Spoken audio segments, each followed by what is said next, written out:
मध्य प्रदेश में लोकसभा चुनाव के मद्देनजर बीजेपी के सामने एक समस्या आ रही है। चुनाव के लिए बीजेपी को हेलीकॉप्टर, विमान और गाड़ियों की व्यवस्था करने में मुश्किल हो रही है।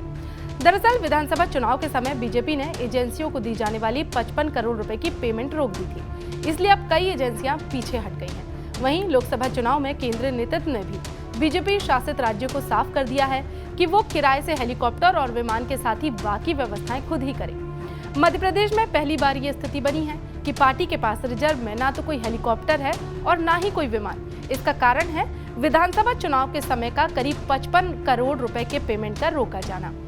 कई एजेंसियों ने इस बार अपने हाथ पीछे खींच लिए हैं। विधानसभा चुनाव 2023 के दौरान बीजेपी के पास 8 हेलीकॉप्टर और 4 विमान रिजर्व में थे। सरकार और पार्टी से जुड़े उच्च पदस्थ सूत्रों का कहना है कि अब इन कंपनियों से बातचीत की जा रही है ताकि चुनाव प्रचार के समय किसी तरह की कोई दिक्कत ना हो। दरअसल विधानसभा चुनाव के दौरान तत्कालीन मुख्यमंत्री शिवराज सिंह चौहान के साथ ही नरेंद्र सिंह तोमर, प्रहलाद पटेल और कैलाश विजयवर्गीय सभी ने हवाई दौरे किए थे। 230 विधानसभाओं के प्रभारियों को 4 व्हीलर दी गई थी।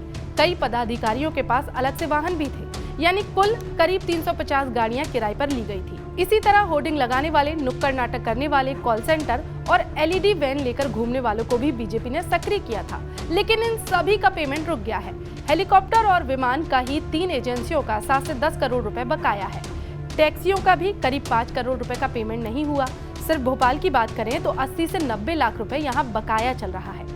बताया जा रहा है कि प्रचार के लिए इस्तेमाल किए गए संसाधनों का भी करोड़ों रुपए बकाया है। ऐसे हालातों के कारण लोकसभा चुनाव में बीजेपी को संसाधन जुटाने में मुश्किल हो रही है। मंत्रालय सूत्रों का कहना है कि हाल ही में मुख्यमंत्री डॉक्टर मोहन यादव के लिए एक उड़न खटोले की व्यवस्था करने में उनके ऑफिस को काफी मशक्कत करनी पड़ी थी, इसलिए अब पार्टी ही सारी व्यवस्थाएं जुटाने में लग गई है। पार्टी सूत्रों का कहना है कि लोकसभा चुनाव में केंद्रीय नेतृत्व ने बीजेपी शासित राज्यों को साफ कर दिया है कि वो किराए से हेलीकॉप्टर और विमान के साथ ही बाकी व्यवस्थाएं खुद करें। यही वजह है कि अभी तक मध्य प्रदेश में पार्टी स्तर पर पूरी व्यवस्थाएं नहीं हो सकी हैं।